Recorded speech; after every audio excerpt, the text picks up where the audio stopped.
Ok, vamos a empezar. Gracias a todas las personas que ven estos videos de vez en cuando. Esta vez vamos a estar hablando sobre los magos del Oriente. Un pasaje que, ¿verdad? El único pasaje que habla de esta historia y del cual sale mucha cultura que incluso, si Dios me permite poner este video pronto, estaremos celebrando muchos en Latinoamérica. Algo que tiene que ver muchísimo con esto que vamos a hablar hoy. Así que, Enrique, saluda a todo el mundo antes de empezar. Buenas, Dios les bendiga mucho. Un Este, placer estar otra vez compartiendo con ustedes. vamos a empezar rapidito. ¿Quiénes son los Reyes Magos? Vamos a tirarlo así. Ok. Los Reyes Magos. ¿Qué es eso? Cuéntanos. Bueno, primero, lo primero que puedo decir es que posiblemente no eran reyes, o no eran reyes. La idea se saca por unos textos del Antiguo Testamento que se hablaba de que los reyes de la tierra iban a adorar al niño como tal. Ahora, interesante es la palabra mago en sí. En el griego que se habla de magos como tal, viene de la palabra magush, que es de Persia, ¿okay? Que describía unas personas, una casta en la sociedad, especialmente en Persia, donde esas personas eran unos sabios, eran personas que estaban muy versadas en las matemáticas, en la ciencia, en la astronomía y en aquel tiempo también pues en la astrología. Y esas personas, fíjate qué interesante, porque Mateo dice que ellos estaban siguiendo una estrella, ¿ok? Y esa estrella los llevó hacia el Mesías.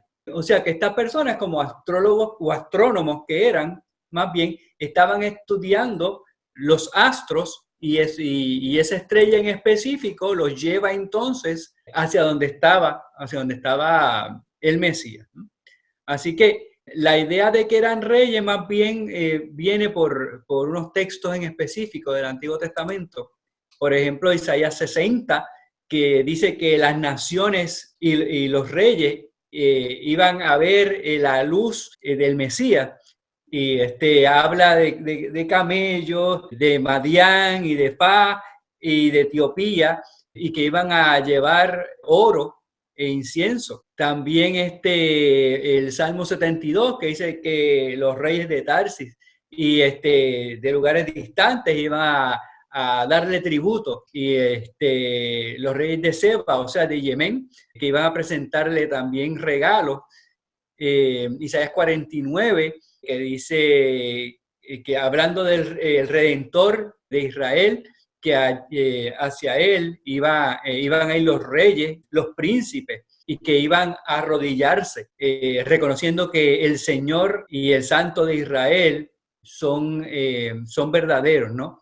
Es interesante, otra vez, pues la palabra viene de Persia, ¿no? Y en ese lugar, en Persia, era donde existía esta casta de magos, de sabios, y estaban influenciados por las enseñanzas de Zoroastro, ¿ok? Y era de esa religión donde esa casta de sacerdotes y de sabios imperaba, ¿no? Así que tiene que haber algo con respecto a eso, de que eran magos. Esos magos se encontraban en diferentes castillos donde los reyes eran los que buscaban su sabiduría. De hecho, se muestra, por ejemplo, en Daniel, que el rey estaba buscando a los sabios, le decía, a los sabios, que le interpretaran sueños y le interpretara con su sabiduría, ¿no? Y no lo podían hacer hasta que vino Daniel. Y así por el estilo. Pero eran gente que estaban le daban consejo a los reyes con su sabiduría.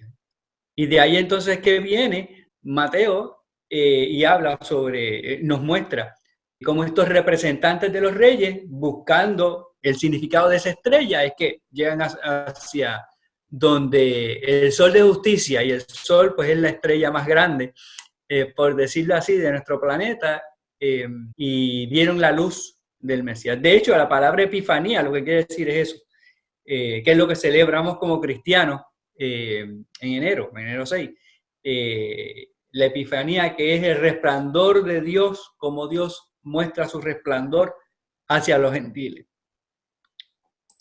Oye, déjame compartirle a la audiencia un momentito ¿Cómo no? rapidito el pasaje de Mateo 2. Ok, yo lo voy a leer para beneficio de todo el mundo. Dice, cuando Jesús nació en Belén, y esto es Mateo 2, de Judea, en días del rey Herodes, vinieron del oriente a Jerusalén unos magos. Ajá. Otras versiones dicen, ¿verdad? Claramente sabios, diciendo, ¿dónde está el rey de los judíos que ha nacido? Porque su Ajá. estrella hemos visto en el oriente y venimos a adorarle. Oyendo esto, el rey Herodes se turbó y toda Jerusalén con él. Y convocados Ajá. todos los principales sacerdotes y los escribas del pueblo, les preguntó dónde había de nacer el Cristo. Ellos le dijeron, en Belén de Judea, porque así está escrito por el profeta, y tú, Belén, de la tierra de Judá, no eres la más pequeña entre los príncipes de Judá, porque de ti saldrá un guiador que apacentará a mi pueblo Israel. Entonces Herodes, llamando en secreto a los magos, indagó de ellos diligentemente en el tiempo de la aparición de la estrella, y enviándolos a Belén dijo, id allá, averiguad con diligencia acerca del niño, y cuando le halléis, hacérmelo saber, para que yo también vaya y le adore.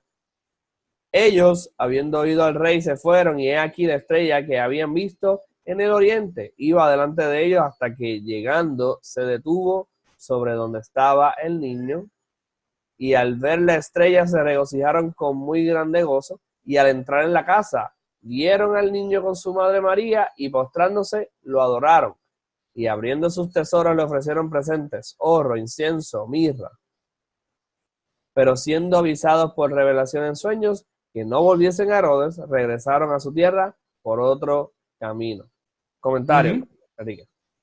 Ok, una cosa interesante. ¿De dónde dice que venían? Del oriente.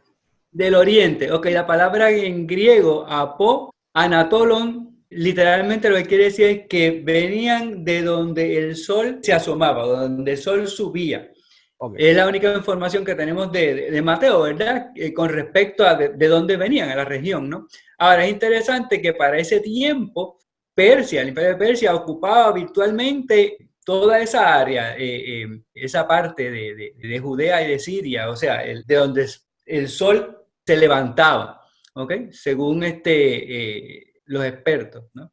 Y otra vez, de ahí estaba dominada por el zoroastrismo, y esa clase de magos. ¿Okay? Sí. Nos habla otra vez de la estrella, que eso fue lo que los motivó para eso. Interesante que estas personas no eran judíos, eran gentiles y tenían otras creencias, no creían como los judíos. ¿Okay? Los creyentes en Zoroastro decía que habían dos fuerzas, ¿okay? Una buena y una mala. Y esa fuerza tan poderosa era una como la otra. O sea, no creían en el Dios bíblico, el Dios de la Biblia. El Dios de la Biblia es un Dios personal, no hay otro como él. Sin embargo, ellos creían en dos fuerzas opuestas que eran tan poderosas una como la otra. Por supuesto, no tenían el Antiguo Testamento. Ellos seguían los escritos de Zoroastro. Así que estamos viendo un grupo de personas, no sabemos cuántos eran, la gente decía que eran 3. La tradición que nos viene de otras creencias, de Roma, dice que eran 3.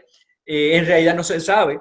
De hecho, hay ortodoxos, católicos ortodoxos, que dice que eran más, mucho más de 3, posiblemente 18, 38, ¿okay? Y dicen que eran 3 por los regalos que le trajeron. Pero aquí lo importante no es tanto el número, sino lo importante es que eran personas que no eran judíos y eran personas que no tenían las creencias de los judíos, y sin embargo, buscando en las estrellas, el Señor usa una estrella que se mueve, una estrella diferente a todas las demás, que va moviéndose y los lleva hacia donde estaba el Mesías. y de ahí se encuentran con el Mesías, se encuentran con la palabra misma, como dice Juan, que el verbo de Dios, la palabra de Dios, se encuentran con Dios mismo encarnado y ellos ahí en ese momento lo adoran. ¿Okay? Dios los ilumina y los hace ver algo que el pueblo judío no entendió. En todo el tiempo que Jesucristo estuvo en la tierra mostrándole la verdad de Dios a Israel, Israel nunca lo aceptó. Otra cosa interesante es, fíjate a quienes Dios se les revela, que eso es lo que quiere decir la Epifanía, la revelación de Dios. Se les revela a los pastores, gente que no era de una casta muy buena, era gente humilde, gente que no tenía conocimiento de la Biblia como tal, del Antiguo Testamento, porque no sabían leer. Los únicos que sabían leer eran los líderes religiosos.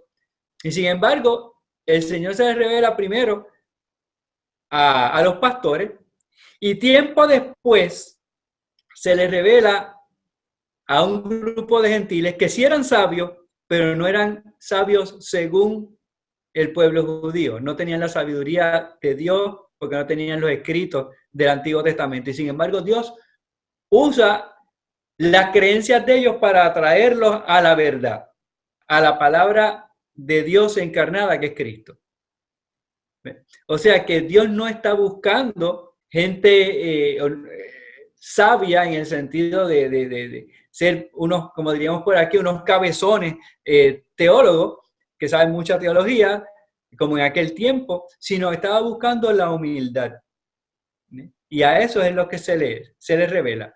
A los pastores que eran humildes, no leían, y si se les revela a alguien que sí leía y eran sabios, eran gentiles. A esos son a los primeros que él se les presenta.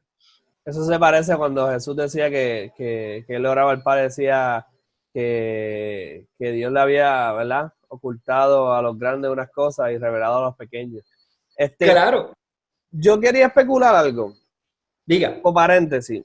Y tú me puedes dar tu opinión o lo dejamos donde va. Vamos a ver por dónde llega esto.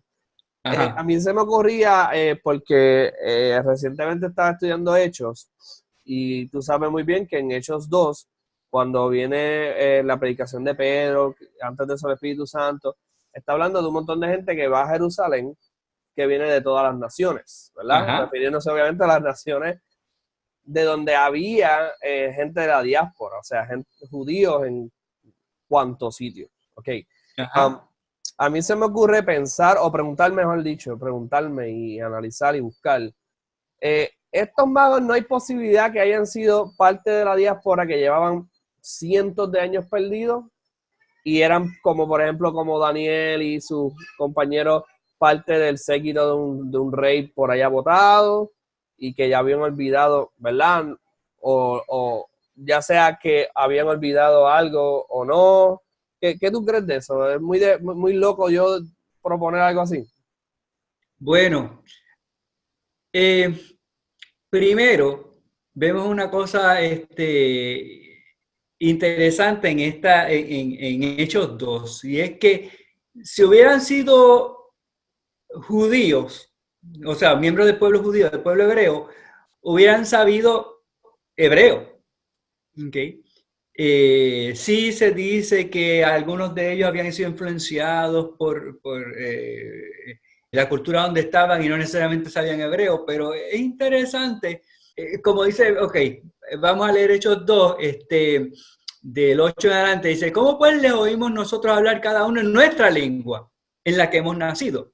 Partos, medos, elamitas, y los que habitamos en Mesopotamia, en Judea, en Capadocia, en el Ponto, en Asia, en Frigia, Panfilia, en Egipto y en las regiones de África, más allá de Cirene, y romanos aquí residentes, tantos judíos como prosélitos, cretenses y árabes, le oímos hablar en nuestras lenguas las maravillas de Dios. O sea, que estamos hablando no necesariamente de hebreo. Dice, tanto judíos como prosélitos. Los prosélitos para los judíos no son necesariamente gente que pertenecen al pueblo judío ni que se han hecho judíos. También había otro grupo de personas que conocían y reconocían y aceptaban que Elohim era el Dios de Israel, pero no se hacían, eran simpatizantes, eran prosélitos porque eran simpatizantes del pueblo judío, pero no eran tratados igual, eran como ciudadanos de segunda clase porque no se hacían judíos. Y de hecho, los mismos rabinos judíos le decían, aquí en el Antiguo Testamento y en nuestras oraciones, hay oraciones que solamente tienen que ver con nosotros, porque somos el pueblo escogido. Ustedes pueden hacer algunas oraciones, pero no todas, porque no todas son para ustedes. Ustedes son simpatizantes del pueblo judío, del Dios de los judíos, pero no son judíos. ¿Ok?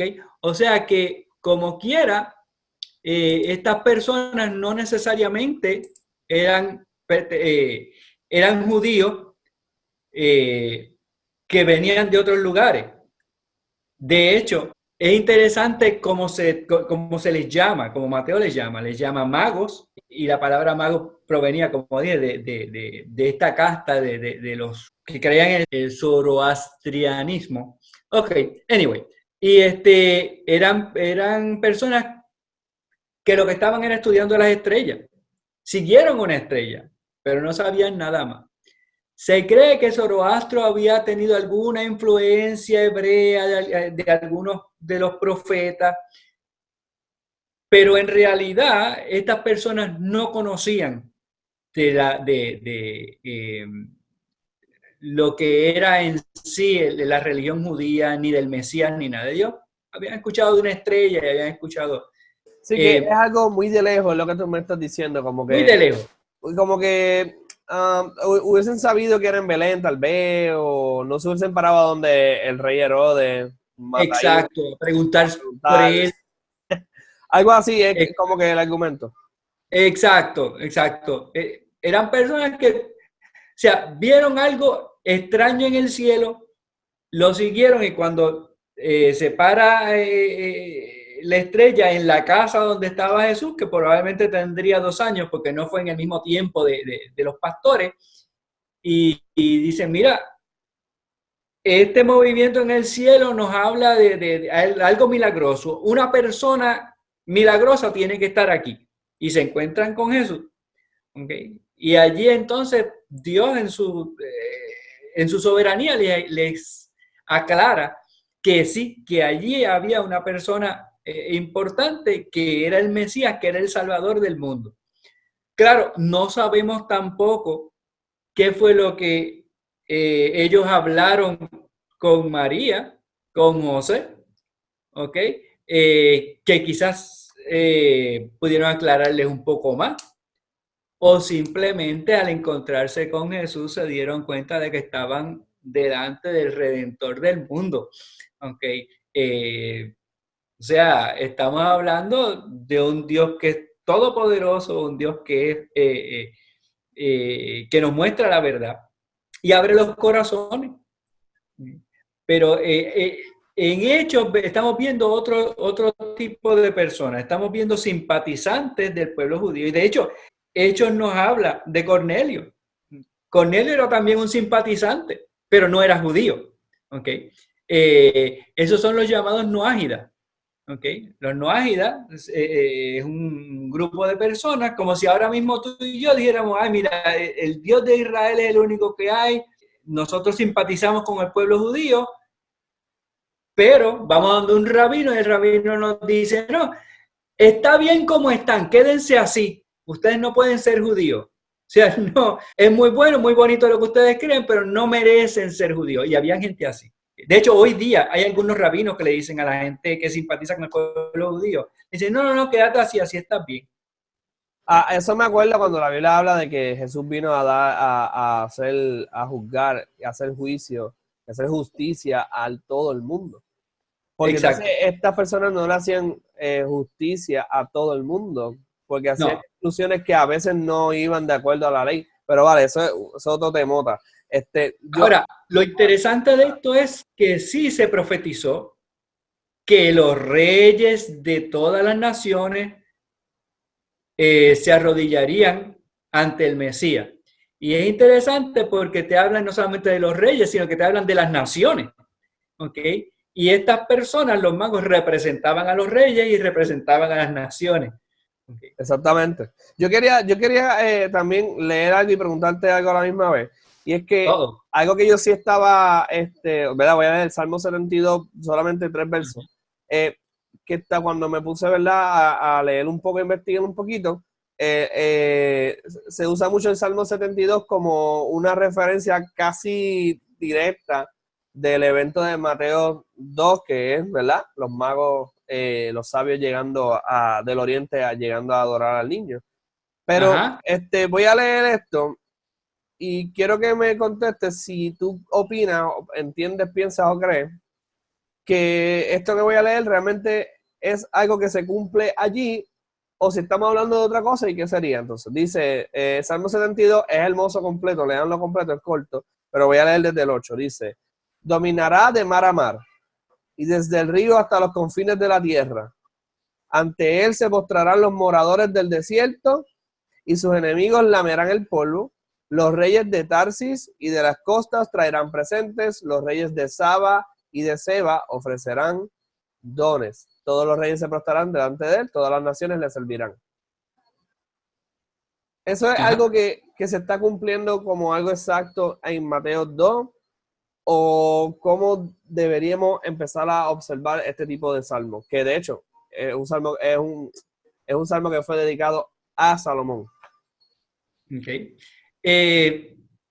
Esto lo podemos ver, acuérdate que cuando Cristo le habla a sus seguidores, les dice, el reino de los cielos, bueno, primero Juan decía, el reino de los cielos se acerca, y luego Jesucristo les dice dos cosas, le dice, el reino de los cielos está con ustedes y el reino de los cielos está dentro de ustedes. Lo que quiere decir esto es que el reino de los cielos viene cuando viene Jesucristo. Y lo que está diciendo es que Cristo reina. Reina, y cuando estamos hablando de que Cristo reina, no estamos diciendo que Cristo solamente reinó en aquel tiempo, sino que está reinando hoy. Y llegará un momento en que la plenitud del reino se haga, llegue a cuando termine la historia. O sea, el reino de Dios siempre es un eterno presente, pero cuando Cristo se encarna es cuando comienza la plenitud del reino, ¿ok? Es como la gente que dice, el final de los tiempos. ¿Y cuándo? Pues futuro. No. Cuando Cristo llega ya es el final de los tiempos. ¿Por qué? Porque cuando se habla del final de los tiempos, está hablando del final de los tiempos de Israel y el comienzo de esa nueva era, es lo que está diciendo. Esa nueva era. Termina una era y empezó una era diferente. Exacto, la era pasada, que es la era del Antiguo Testamento, y la nueva era, y no estamos hablando ¿cómo se dice? Los que creen en los hindúes y todas esas cuestiones de la reencarnación, no. La verdadera nueva era es cuando Dios se encarna en Jesucristo y ahora todas las naciones lo van a adorar. Es cuando los magos de Oriente, de Persia posiblemente, se acercan a Cristo y lo adoran. Está hablando del comienzo de esa adoración que iba a seguir creciendo. Primero son unos magos, después en Cristo hay otros gentiles que empiezan a acercarse a él, ¿ok? Por ejemplo, el oficial romano que le dice, mira, yo soy un hombre que mando a todo el mundo y cuando yo le digo a la gente que haga algo, lo hace. Pero tú, o sea, tú puedes decir ahora mismo que mi siervo se sane y no tienes que ir a donde él. Con una sola palabra basta para que se sane, ¿ok? Y Jesucristo dice, mira, yo no había visto una fe tan grande en Israel, ¿ok? O sea, y vamos viendo en Hechos, en mismo Hechos 2, cómo se dice, el Espíritu Santo se revela a otras personas que eran simpatizantes del pueblo judío, pero no necesariamente judíos. Una cosa interesante es que empezamos a ver otra vez a Dios tratando con la raza humana, no solamente con el pueblo de Israel. Yo me acuerdo hace años, cuando yo tenía 16 años, un pastor y un teólogo, Ari Leder, de la Iglesia Cristiana Reformada, me dice, hermano, nosotros somos pentecostales. Y yo decía, bueno, no, porque la Iglesia Cristiana Reformada es una iglesia presbiteriana y la iglesia pentecostal dice, no, no, no. Le voy a hacer la pregunta de nuevo. Hermano, ¿cuándo fue la primera vez que se habló en lengua? Me dije, pues, no sé, en la Torre de Babel. Dice, exacto. Dios antes trataba con un solo tipo de gente antes de la Torre de Babel. Y luego en la Torre de Babel, como ellos no querían poblar la tierra, irse a diferentes lugares, Dios hace que ellos hablen diferentes idiomas para que se fueran entonces, se dispersaran a los diferentes países. Y por supuesto, con el idioma vienen entonces las diferentes culturas, ¿verdad? Y de ahí entonces, después de Génesis 11, Dios escoge al pueblo de Israel. ¿Por qué? Porque del pueblo de Israel iba a venir el Mesías. ¿Okay? Y Dios trata con el pueblo de Israel en el Antiguo Testamento. Llega Jesucristo de nuevo, se encarna. ¿Y quiénes son los primeros que lo adoran? Además de los pastores, los magos que venían de otros países. Y de ahí entonces Jesucristo se va a encontrar con personas que no eran judías, que no eran del pueblo judío y que tenían más fe que el mismo pueblo judío. Y luego llegamos a Hechos y vemos cómo en los Hechos del Espíritu Santo, no los Hechos de los Apóstoles, cómo pueblos que no eran el pueblo judío empiezan a aceptar el Evangelio. Y a lo último, vemos entonces, ya en Apocalipsis, un tumulto de gente que estaba adorando al Mesías. En otras palabras, lo que significan las lenguas en Hechos 2 es que a diferencia de Génesis 11, que las lenguas separaron, dividieron a los pueblos, aquí en Cristo todos los pueblos nos unimos porque Cristo vino a salvar la humanidad. Eso me acuerda a Hechos 17, cuando Pablo estaba predicando a gentiles en el Areópago, a los diferentes griegos que allí estaban. El final de esa predicación, él está diciendo, ya ese tiempo de pasar por alto Dios, ya eso se acabó. Ahora él está llamando a todo el mundo, en todo lugar, que se arrepientan. Exacto. A través de quien resucitó, que nos dio la fe. Entonces hay que lo interrumpen y dice, resucitación, y bueno, no voy a hablar de eso. Pero es interesante porque en Hechos, Nuevo Testamento, está diciendo exactamente lo que tú traes, Enrique, que desde el principio que se separaron eso, Dios lo permitió con un propósito y los está llamando de nuevo. Claro. Al arrepentimiento. O sea, claro, que volvemos a hacer otra vez lo que Dios quería en Cristo. En el principio. Y en Cristo, obviamente, porque fuera de Cristo, nuestro representante sería ¿quién? Adán. Y en Romanos 5 y en 1 Corintios 15, eso es lo que decimos, que en Adán todos mueren, pero en Cristo, o sea, tenemos vida eterna. ¿Ok? ¿Por qué? Porque Adán no solamente estaba representando al pueblo judío, estaba representando a toda la humanidad. Y Cristo es el último Adán que representa ¿a quién? A la humanidad también. ¿Ok? Porque es el último Adán. Así que, si vamos a celebrar, por decirlo así, ahora en enero 6, ¿ok? Los magos, lo que debemos verdaderamente celebrar es la epifanía, o sea, la revelación de Dios a nosotros, a los gentiles. ¿Okay? Cómo el Señor se le revela a estas personas que ni siquiera conocían las escrituras hebreas, sin embargo, como tú mencionaste a Pablo en el Areópago, decía, mira, ustedes tienen un montón de dioses, mira, es más, tienen a uno que es el Dios no conocido, pues mira, ese Dios no conocido, que es el que ustedes no conocen, es el Dios que yo creo, ¿ok? Y en Él existimos, nos movemos, somos, ¿ok? ¿Por qué? Porque Él lo cubre todo, es el verdadero Dios, ¿verdad? Y Pablo también en Efesios 1, 2, Colosenses, dice que en Dios es que, en Efesios dice que de dos pueblos hizo uno.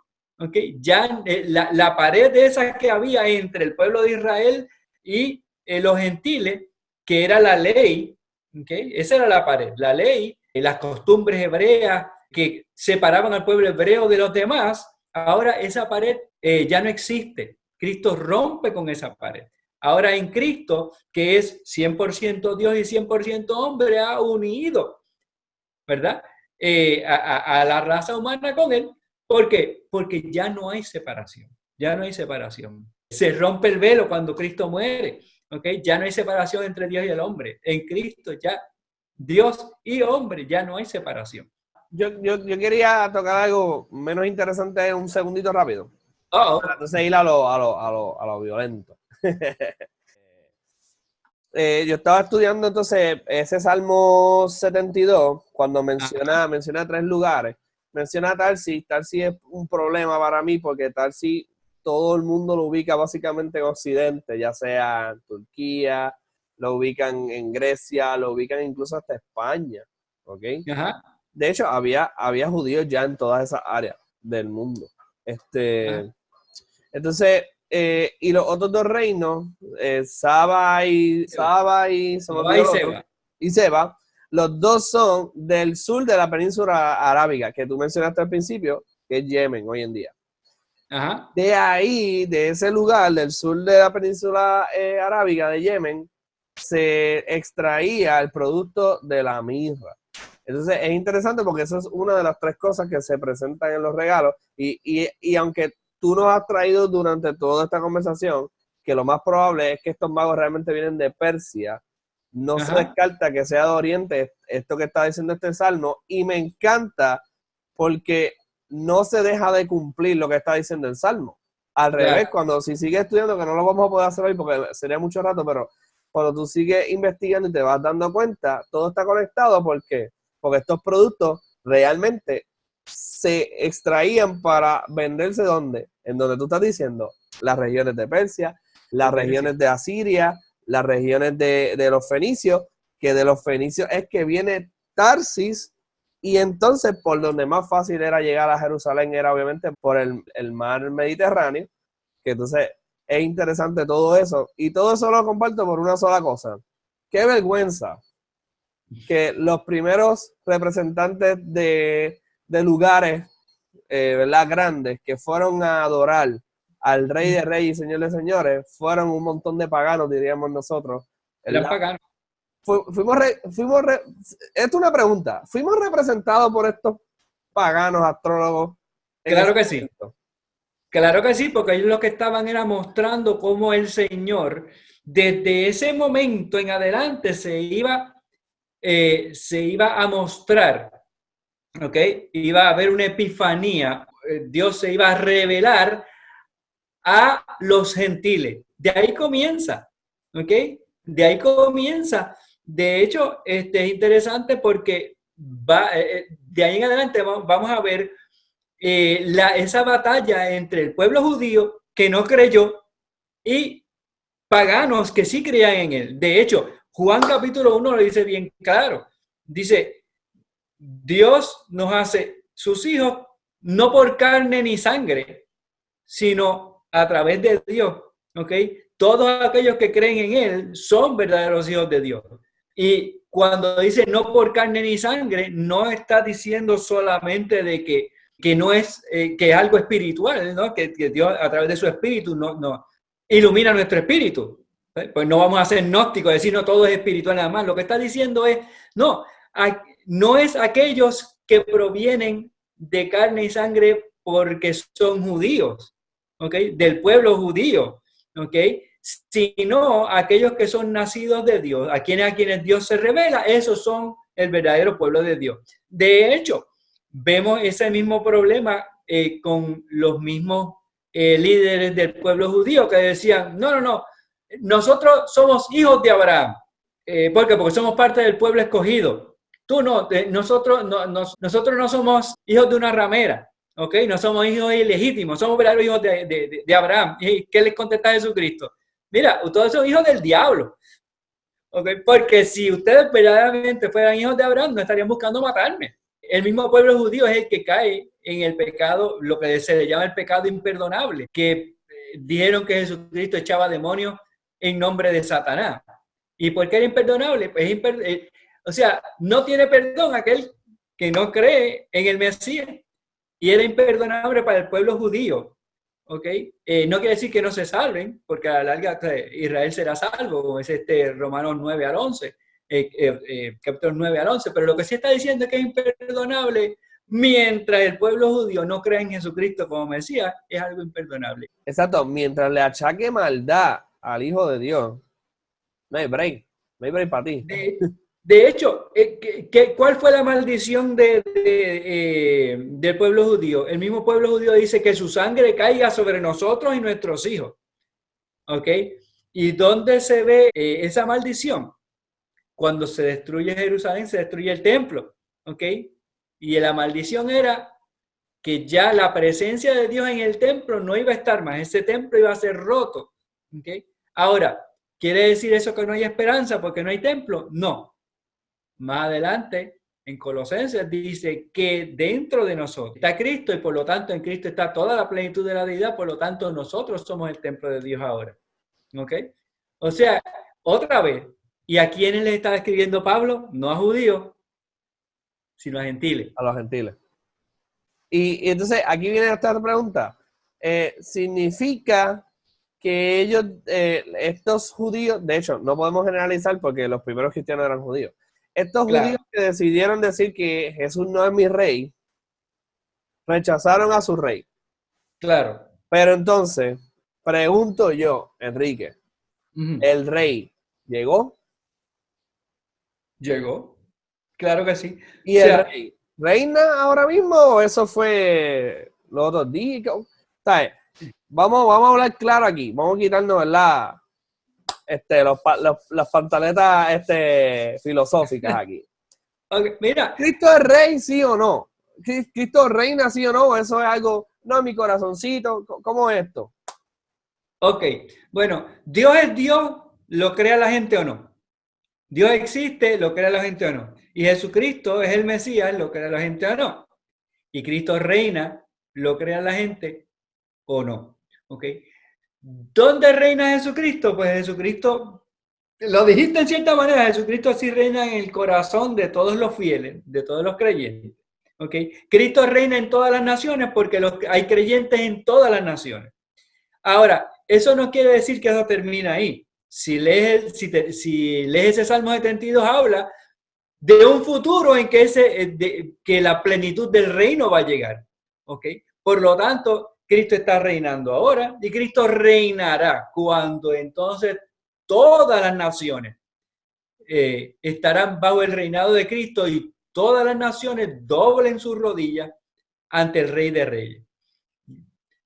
De hecho, 1 Corintios 15 lo dice bien claro, que llegará un momento en que todas las naciones doblarán rodillas ante el Rey y Cristo llevará ese reinado ante el Padre.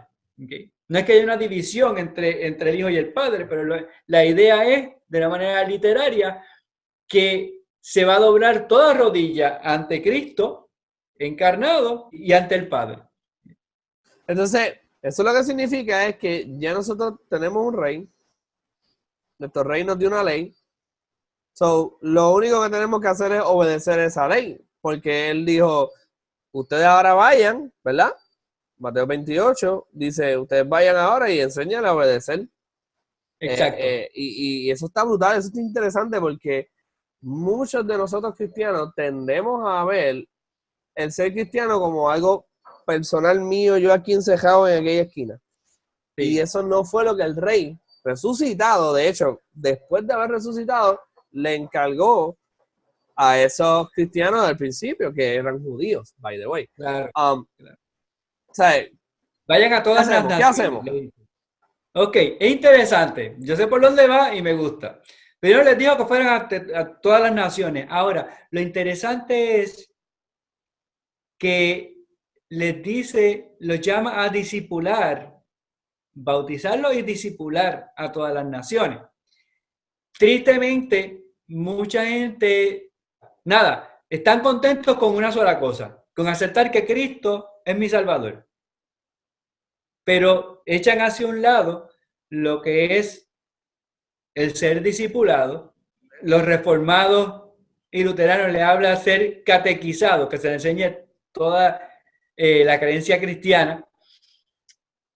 ¿Y qué es ser un discípulo del Señor? ¿Qué es creer en el reino? Creer que Cristo reina en todos los aspectos de mi vida. No solamente yo voy a la iglesia, canto corito, brinco, salto, me siento de lo más bien, y entonces cuando salgo de allí, ok, en mi casa soy una persona normal, no me tiene un demonio. Eso es lo que la mayor parte de la gente dice. No, no, no. Yo cuando voy a casa no. Soy un buen padre, soy un buen hijo, soy un buen abuelo.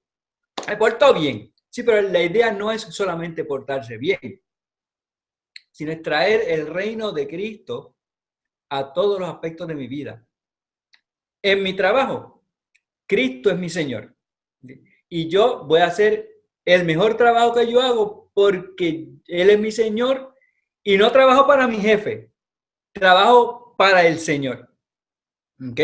Para dar testimonio de Él, hago lo mejor de mi trabajo porque estoy trabajando para Cristo. ¿Ok?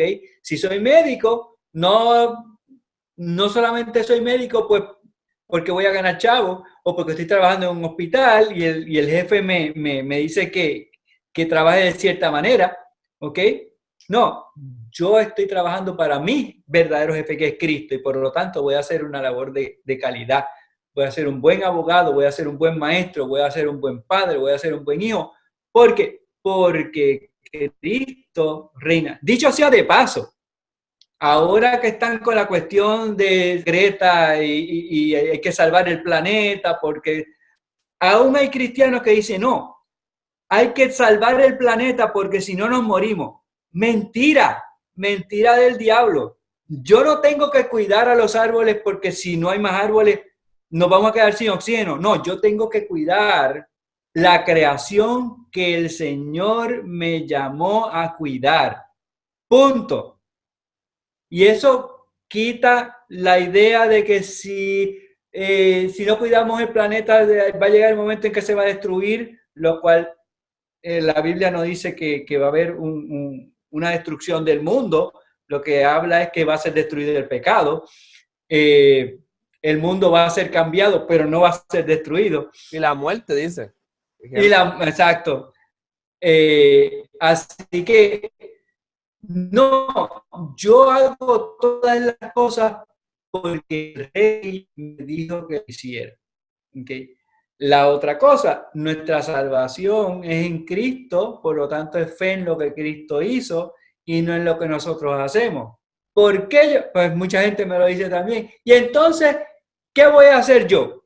Pues yo, como salvo, yo ahora estoy bajo el reino de Dios, por lo tanto, yo hago las cosas para glorificar a mi rey, ¿okay? Porque amo a mi rey y para glorificarlo. No para salvarme, pero sí estoy llamado a glorificarlo.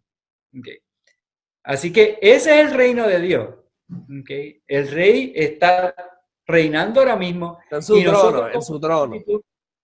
Está, exacto, el Señor está en su trono. ¿Okay? Y no es para decir alaba lo que él vive, no, en su templo, ¿verdad? Alaba lo que él vive, en su templo soy yo. Pero el Señor está en su trono y vamos a adorarle. ¿Cómo?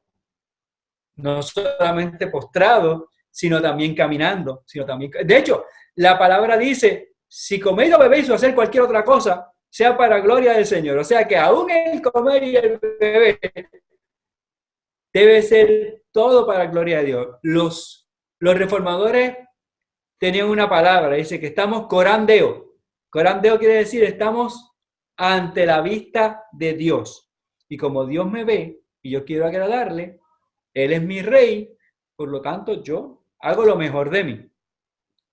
Amén. Una última pregunta. ¿Ok? Para terminar. Cuando mencionas todo esto, para la iglesia específicamente, cuando la iglesia tiende a usar el término evangelismo, evangelizar, por decirlo así, ¿es lo mismo que discipular según lo que estamos hablando? Si hay una distinción, ¿qué es la que hay con eso? Sí. El evangelizar y podríamos decir, el evangelizar es el primer paso. Llevarle el evangelio a una persona que no conoce quién es Cristo, ¿sí? Es importante. Pero el evangelizar no es la meta. La meta es discipular. Ya tú entraste a la gente en el reino y ahora le vas a enseñar cómo actuar en ese reino que ya entró. ¿Ok? Es como dice la palabra, entramos como niños en Cristo. Si uno tiene un hijo, ya el hijo es de uno, pero no lo vas a dejar ahí. Tienes que enseñarle las reglas del hogar. ¿Qué se hace? ¿Cómo uno se comporta? ¿Cómo uno come en la mesa? ¿Qué no hacer en la mesa? ¿Cómo caminar? O sea, cuando a uno le decían camina derecho, no camines garbado, ponte los zapatos bien, no te pongas el derecho en el pie izquierdo, ¿ok? No se come así. A veces que la gente comía, ¿cómo se dice? O sea, no coma con el hocico en el plato, no, come derecho también. Y así por el estilo. A papá no se le habla de esta manera, a papá se le habla de esta, a mamá se le habla de esto. Se enseñaba respeto, lo que es, pues así mismo. Si estamos en el reino y estamos ante la presencia de Dios, corandeo, tenemos que actuar con respeto al rey que nos ve. ¿Okay? Y eso es el discipulado. A mí me gusta llamarlo la catequesis porque las iglesias de corte reformado y luterano tenían un libro de catecismo que te enseñaba todo, no solamente qué creer, sino cómo actuar según la creencia. ¿Okay? Y eso se ha perdido y ahora pues se dan cursos de evangelismo y cursos de discipulado, pero algunos de ellos hasta se enseñan cositas por encima. Pero lo que es creer la doctrina bíblica, que es, hay gente que no puede enumerar los 10 mandamientos ni lo que significa. Hay gente que no conoce el credo de los apóstoles. Que el credo de los apóstoles es importante porque nos habla de quién es Cristo, quién es Dios, nos habla específicamente de Cristo 100% Dios, 100% hombre y la importancia de eso. ¿Ok? O sea, que es importante, la doctrina cristiana es mucho más que solamente yo aprender a cómo leer la Biblia y cómo orar y cómo ayunar. Eso es importante, pero el por qué, la teología que hay detrás de eso es mucho más importante aún. Ok, amén. Eso significa que ese primer paso y ya sería un trabajo incompleto y por ende no estaríamos siendo fieles a nuestro Señor. Exacto, Y sí, sí. entonces Y hay mucha gente que se necesitamos queda ahí. arrepentimiento y necesitamos, ¿verdad? Que Dios nos encamine, pedirle al Señor que nos dé, ¿verdad? Fuerza para agradarle a Él. Amén. Amén. Me encanta. Bueno, vamos a dejarlo ahí por lo menos en esta conversación, aunque tenemos Seguimos. mucho más que hacer en el futuro. Claro que sí. Gracias, Enrique. Dios les bendiga a los que vieron esto. Cualquier cosa nos escriben. Amén.